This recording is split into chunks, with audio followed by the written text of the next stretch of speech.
This has got to stop. That was the hook I used on one of my most viral videos ever. I was asking everyone watching to stop buying herbs from the grocery store. Some people love this idea. Some people absolutely hated this idea. But today, I am going to share this idea with you and show you how to make it happen. This is the Gardenary Challenge. No more trucked herbs. Let me explain what I mean. So, currently in the United States, almost 95, maybe even 98% of our culinary herbs come to us from just a few places, most of them being in California. Now, they are trucked across the United States in little jars where they've been preserved or dried, or in little plastic containers that hang at the back of our grocery store shelves. Have you seen them? Have you bought them? They sell for about $3 or $4 for like 0.2 ounces of herbs. So we're talking very, very little produce, very, very little product, lots of money, and lots of other parts of production to make those happen, right? So these herbs are grown on farms and they're cut and then put into the plastic. They are then shipped across the country, brought into the grocery stores. So before those little 0.2 ounces of herbs even make their way into our grocery store bag, they've already been through so much work. They got cut, they got, organized, they got put into plastic, they got shipped. So many resources have been spent just to get these little bitty, like 3 sprigs of rosemary to our grocery store bag. But then it's not over, right? So we pay for it. Ding, ding, ding, swipe the credit card, bring it home. Chances are, if you're anything like me, you're not using that herb right away. It's going to sit in your fridge for a few days, maybe longer. Then finally, when it's like 5 days after you're at the store, you had that recipe that called for time, and now it's time to open up that little plastic container. You do so only to find one of a few things has happened. Number one, those sprigs of thyme have grown mold on them. So they were a little too cold, a little too chilly, maybe even a little too moist in your refrigerator. And so all those stems have turned moldy, which also means they are now going to the trash. Or let's say, better case scenario, they're still there. Like they're not moldy. They're still in their original form, but you take them out, you smell them, you like pinch off a couple of leaves, and it doesn't taste like anything. Like it says thyme on the package, but when you actually open it up, it's not like the timey thyme that you're dreaming of. It's not what that cook on Instagram promised you it was going to smell and taste like. So the taste, the flavor, the fragrance, it's all gone because it's just been sitting in a fridge for a week or two, and it was on a truck before that and in the grocery store. So that's a better case scenario. It's at least still usable, but not really useful. And then another case scenario is that it's just kind of dried out. So it's still there. You still got the stems, but all those leaves are shriveled and almost to the point of like preservation. They're no longer those fresh greens that you were hoping and dreaming about when you bought them from the store. So raise your hand if you can relate to any one of these 3 scenarios. You spent the hard-earned money, took the trip to the grocery store to get all your special ingredients for your special recipe, only to find when it was time to make the recipe that those herbs that you spent so much time securing are now either tasteless or moldy or completely dried out and not really that helpful for your recipe.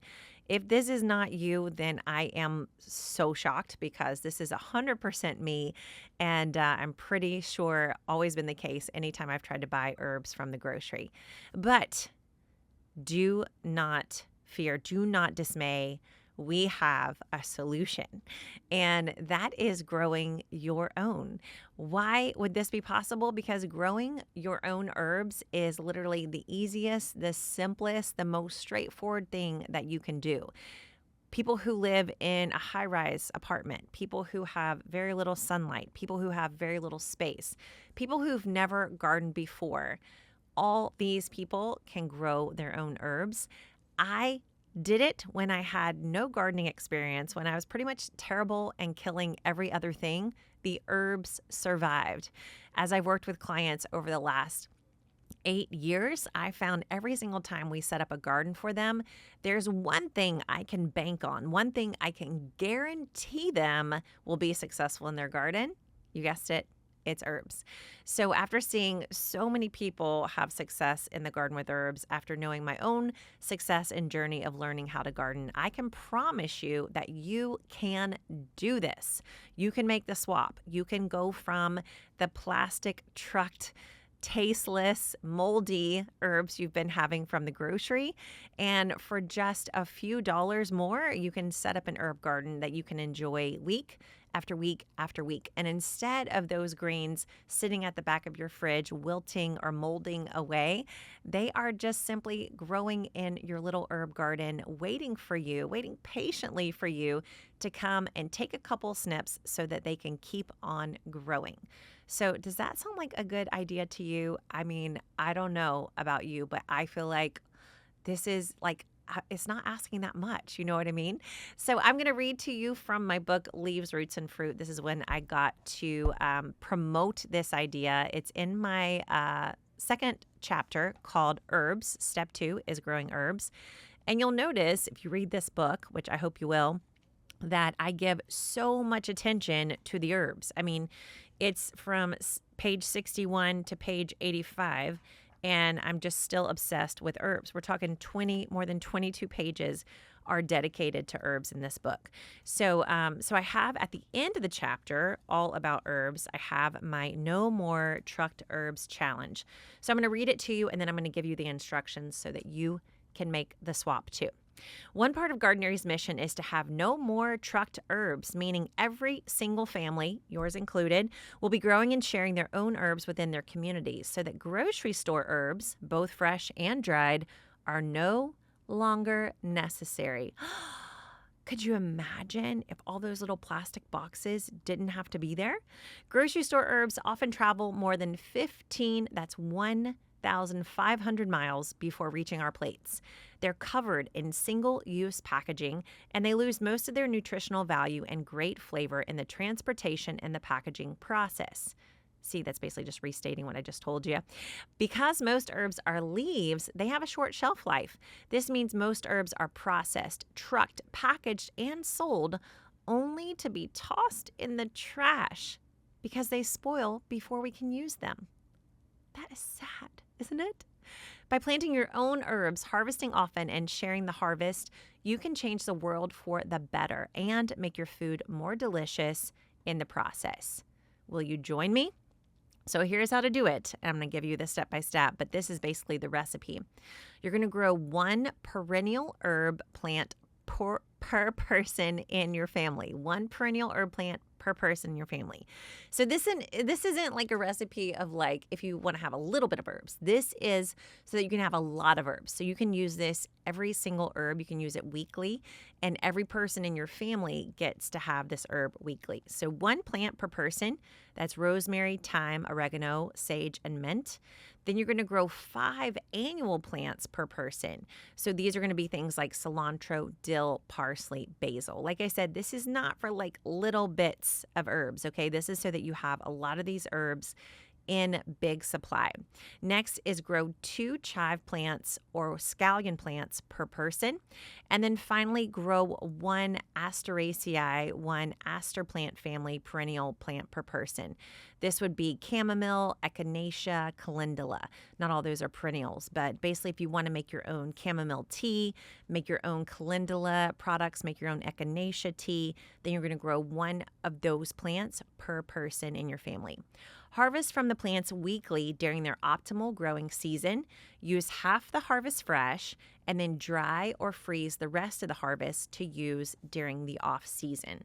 So that's the recipe. Those are the plants you want to have in order to be able to have a year-round supply of herbs, so you do not have to buy them from the store. Now I want to break down for you the key steps to setting up this herb garden. Are you ready? Okay, so the first thing you got to do is get yourself a container. So, yes, you could plant these in the ground, but I want to give you the simplest way to literally have a ton of herbs growing right outside your back door or just in a concentrated place. What I've learned over the years is that convenience is key to habit change. Convenience is key. What's his name? James Clear.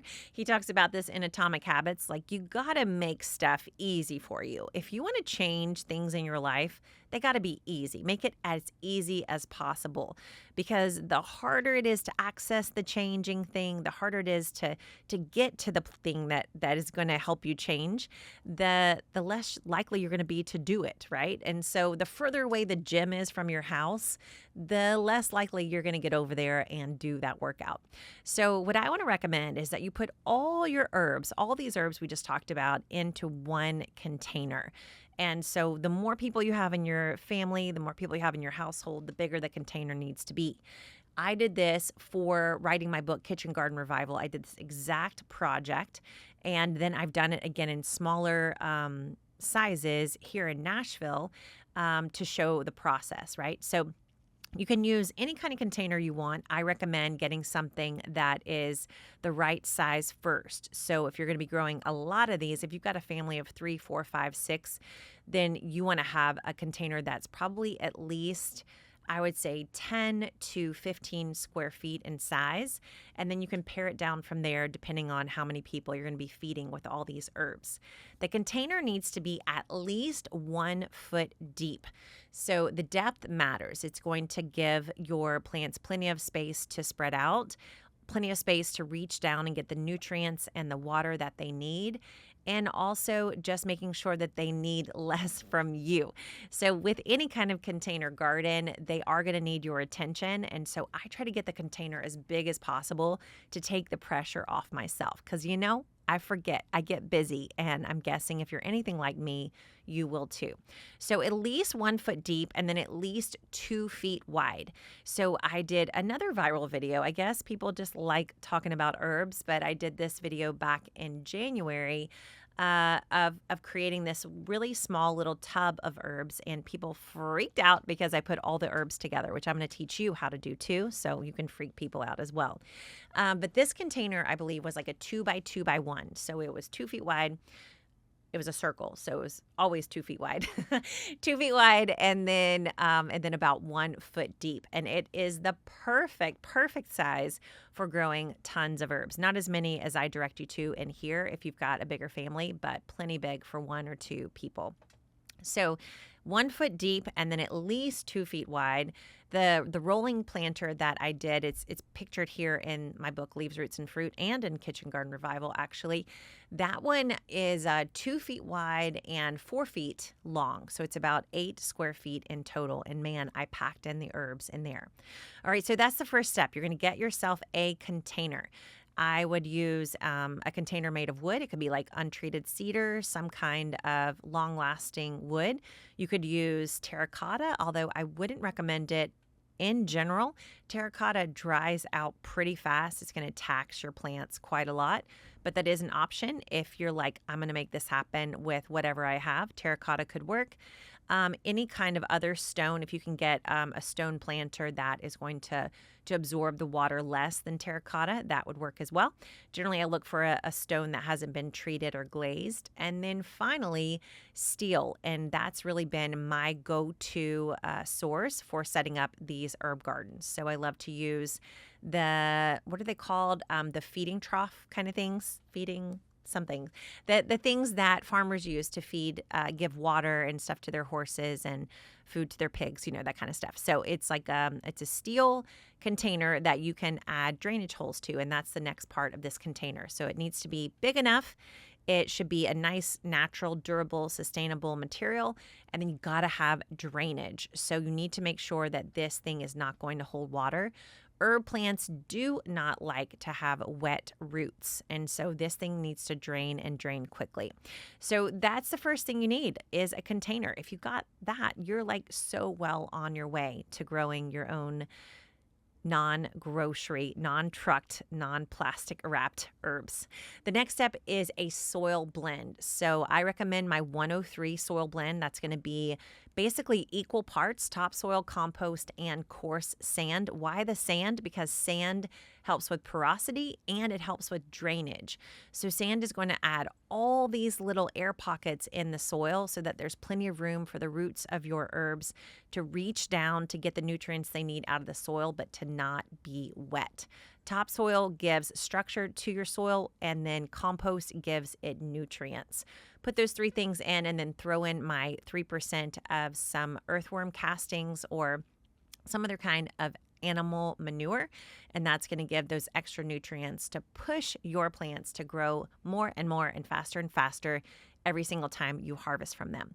So that's the soil blend. That is the second part of setting up your herb garden. You got the container. It's natural, it's durable, it's big enough, it's got draining holes. Now you've got your soil blend, all right? Next up, the thing that you need are plants and seeds. So most of the herbs we want to have in this herb container are going to be perennials. That's because 95% of the herbs that we eat in the kitchen all come from this one plant family. It's the fancy Latin term is Lamiaceae. We also call it the mint plant family.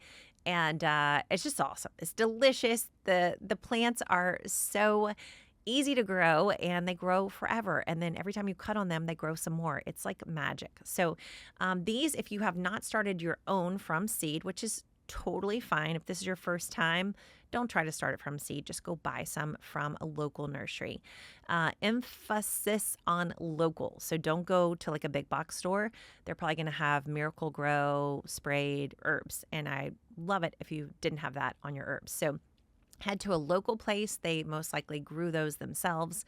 Ask about their growing methods to make sure it's all good and checks out with you. And you want to buy the perennial herbs. So in my book, I say that you want to have one. Did I say one? One per person in your family. So this is rosemary, oregano, sage, thyme. You can add some fancy ones like marjoram, winter savory, summer savory, and mint. So you want to have at least one plant per person in your family.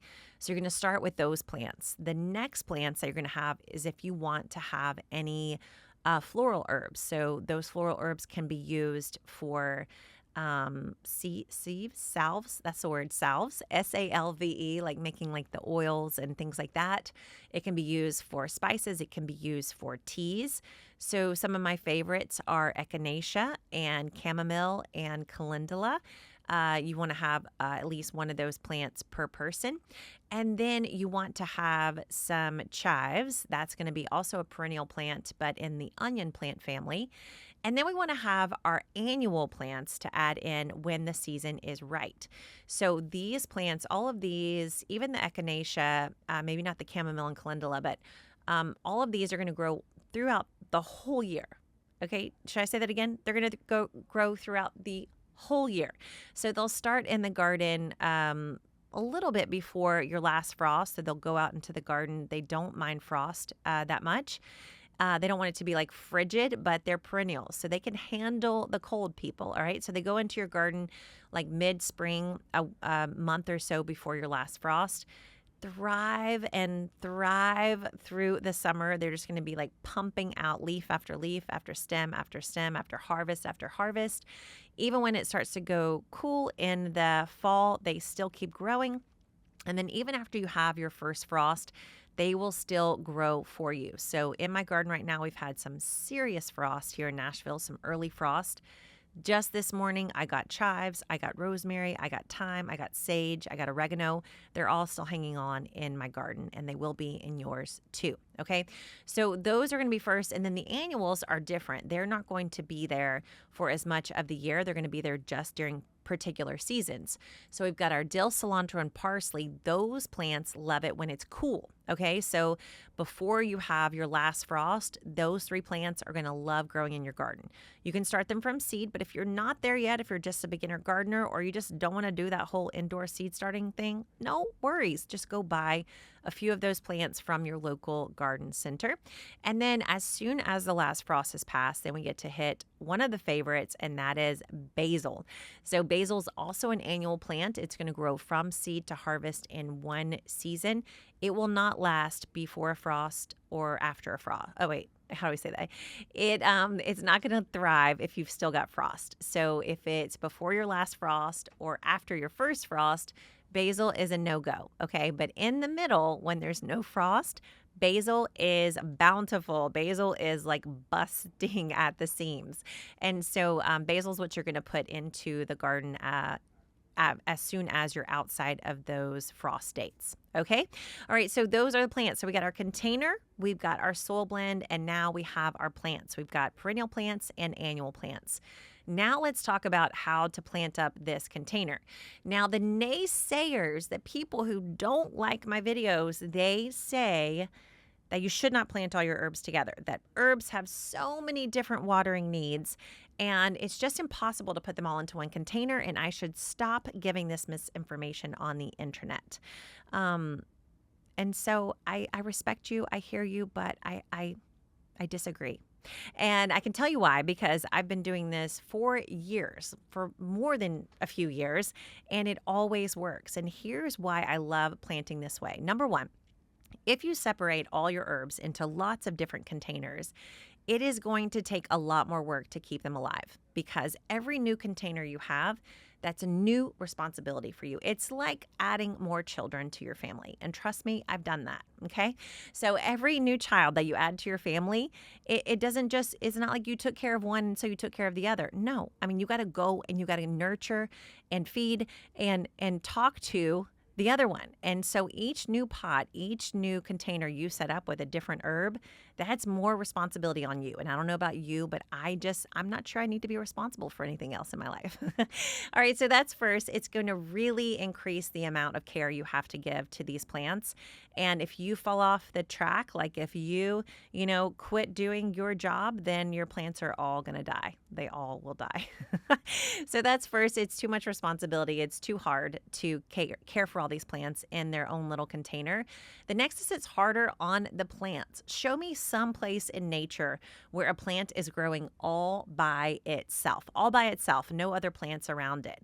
In nature, okay, this can't be like in a museum or something, but this has to be in nature. Show me where a plant grows all by itself.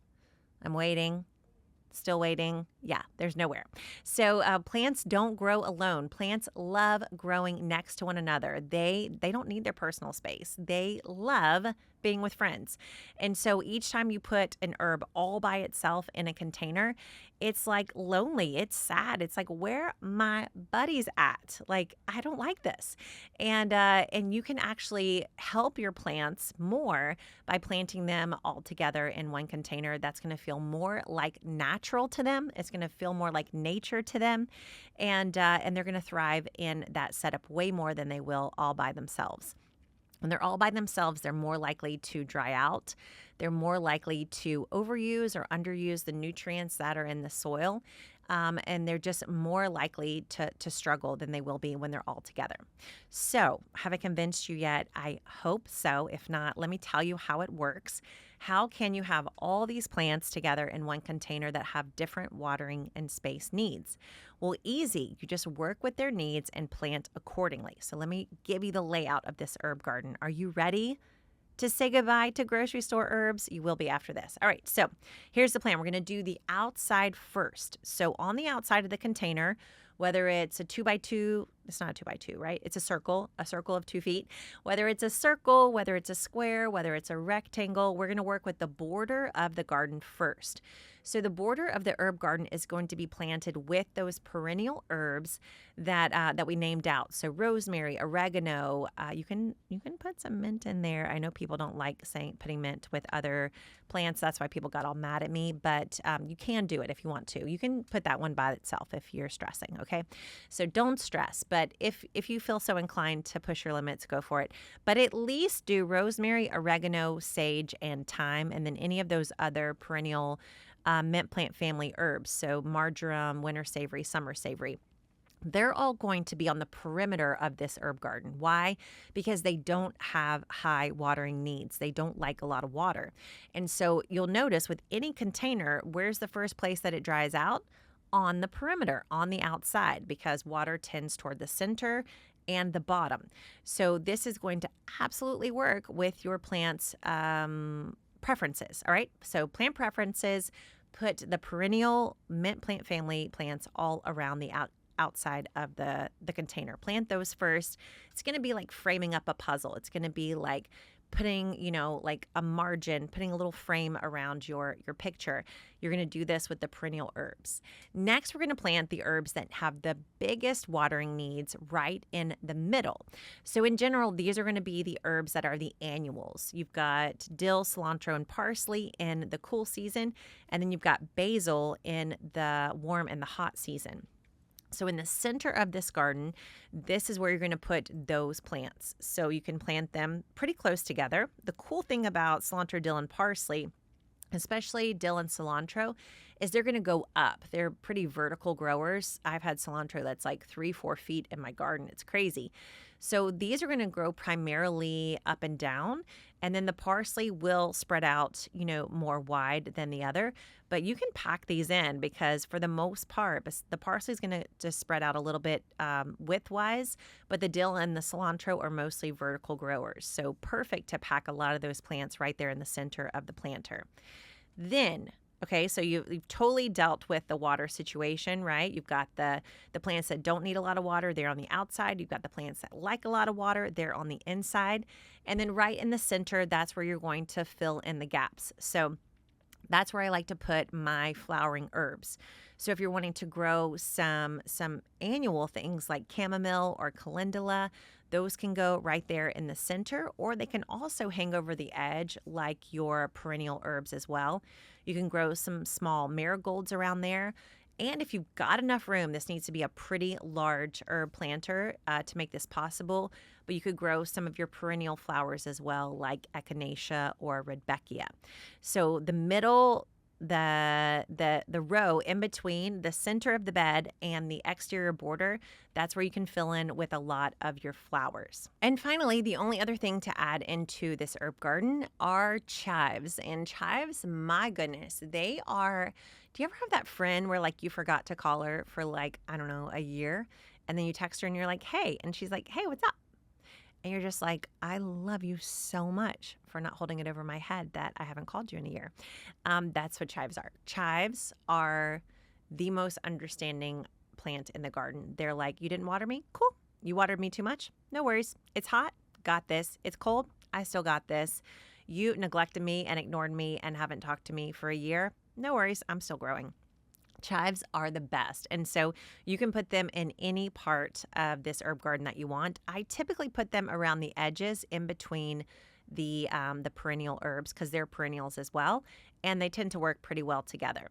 So that's it. That's how you pack in every single square inch of your herb garden so that you can grow enough that you can say goodbye to those trucked grocery herbs right alongside me. All right, so this is it. So we've only got one last thing really to talk about here, and that is care. But to get this started, you really only need a container, you need a great soil blend, and then you need some awesome plants that are planted the Gardenary way. Once you've done this, you're now ready to start enjoying herbs every single week of the year. I'm not even exaggerating.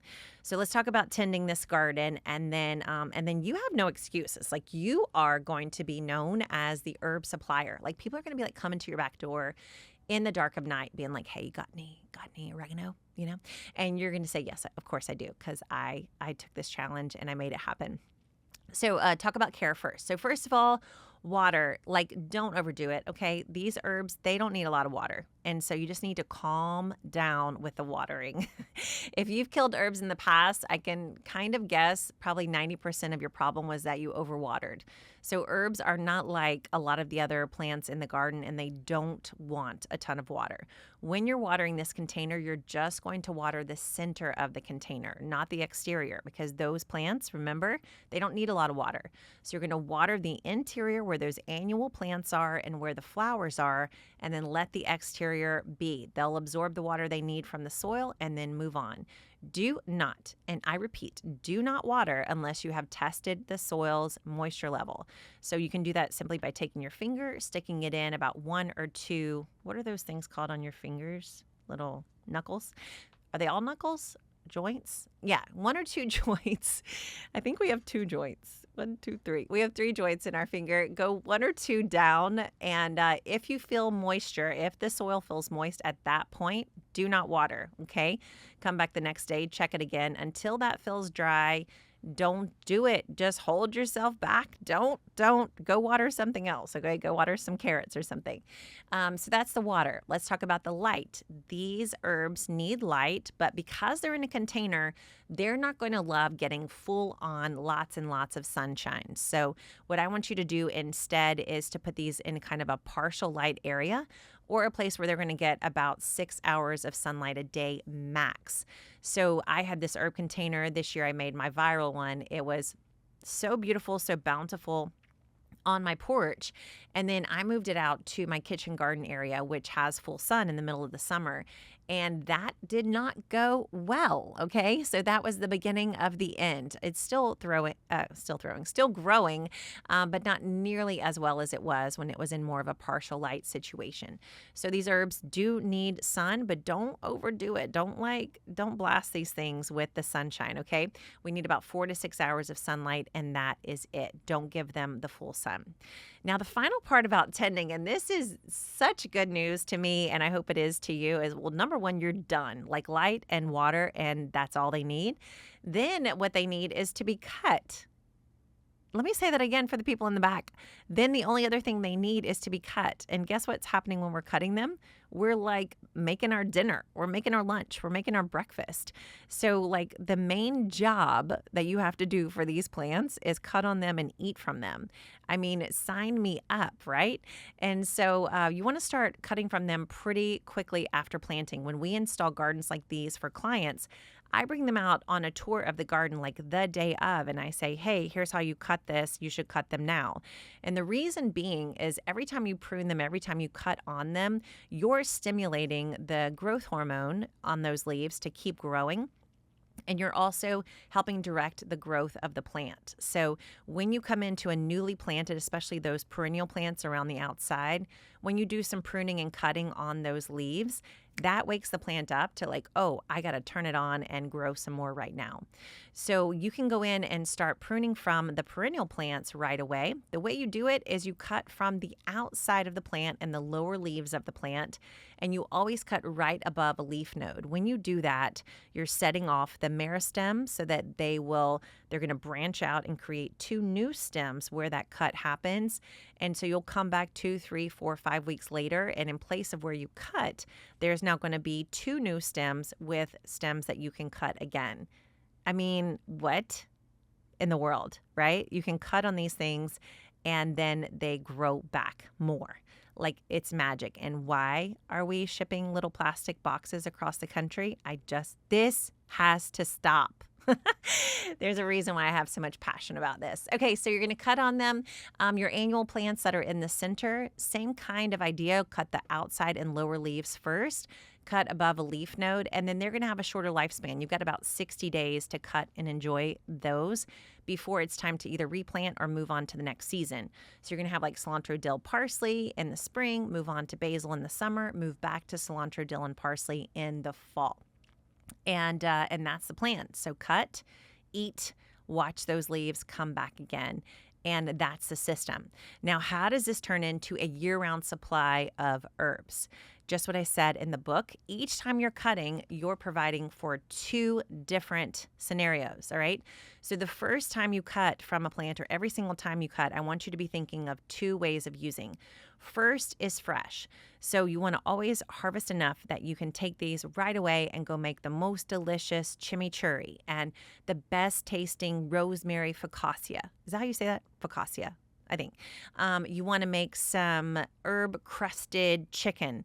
Whatever it is, you're going to make it right away, right then with those herbs. Like you cut it, you bring it to the kitchen, boom, you have dinner.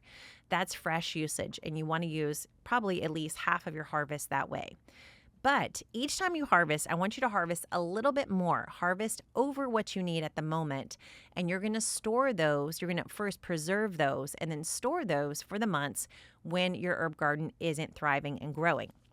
So for instance, if I wanted to make, I saw this recipe, this girl I love online, Caroline, I forget her last name. Anyway, she had this like sandwich where she cut rosemary and then she put it in butter and then she took some sourdough bread and she like stuck it in the butter and the rosemary and made herself a sandwich. Oh my gosh. It was so delicious and amazing. So when I made that rosemary infused sandwich, I cut like 3 sprigs of rosemary, right? So the first 1.5 I used, I didn't need a ton of rosemary to get the flavor because it was fresh and it was from my plant right outside my back door. So I used about 1.5 sprigs of rosemary to make the recipe. Then I'm going to take those other 2 or the 1.5 that's left, tie it up in a little bundle with some twine, and then hang it in a cool and dry place to dry out. It's only going to take 1 to 2 weeks for those leaves to completely dry. Then I'm just literally going to slide them right off of the stem, stick them in a jar, and now I have rosemary to make that exact same recipe if I want, or some other kind of recipe 6 months, 8 months, even 10 months later. So in one little cut, with just cutting 3 stems, I've made myself some fresh rosemary that I can make a delicious sourdough, buttery, yum meal right now. And then I've also saved some that I can make that same dish way later when it's cold outside, when there's snow on the ground, when nothing else is growing. And if you do that, if you cut enough each and every time to use fresh and then to preserve for the cold season, then you, my friend, will also have a year-round supply of herbs growing in just one container right outside your back door. It really is that simple. And I can honestly say that I've failed, that I've like missed the target so many times with so many other plants in the garden. There's so many times where I'm like, oh shoot, I gotta buy tomatoes even though I should have them in my garden. Or oh shoot, I have to buy carrots even though I should have had them growing in my garden. I, for years, have never had to say that about herbs.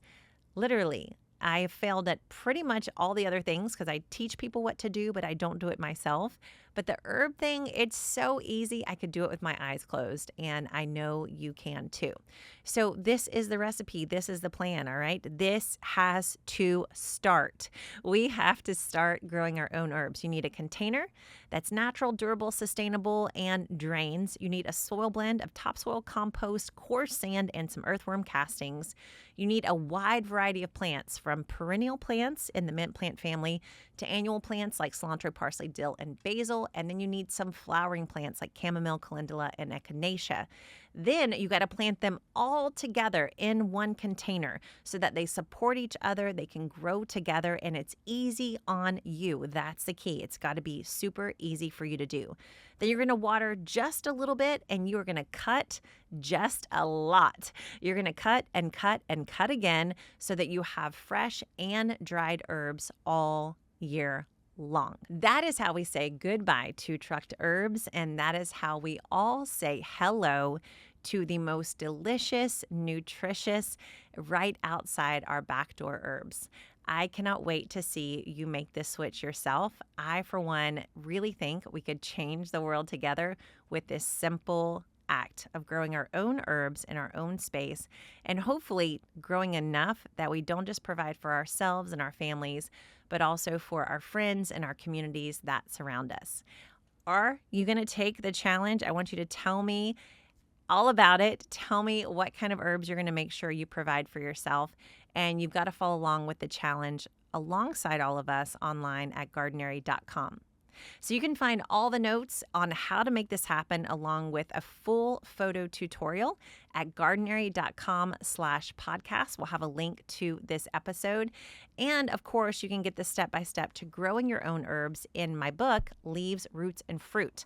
I go into serious detail, like 25 pages worth of detail on how to grow your own herbs in chapter 2. It's step 2, growing your own herbs in my book, Leaves, Roots, and Fruit. And finally, we have some awesome resources to keep you growing at Gardenary. We have the customizable 2024 garden calendar. You can get that at gardenary.com/podcast. There you're going to get to give me 2 dates, just 2 dates. And from there, I am going to tell you every other date that you need to know for your garden in the new year. So this is a free resource that I want to give you to make sure you don't miss a thing this year in the garden. So to get that resource, you can head to gardenary.com/podcast and you can download it, put in your dates, and start planting right away. I want to thank you so much for considering the No More Grocery Herbs Challenge with me. I really deep down think this will make a huge difference in the world if all of us just started growing a few of our herbs right outside our back door. And I know that once you try this, if you go for it, you are going to love the results. Thanks so much for listening to the Grow Yourself podcast, and I will see you next time. Thanks so much for listening to the Grow Yourself podcast. You can keep listening anywhere you love getting your podcast delivered. On Apple Podcasts, on Spotify, iHeartRadio, you name it, we are there for you. And if you want to read the notes and get our free resources to help you grow more, you can go to gardenary.com/podcast.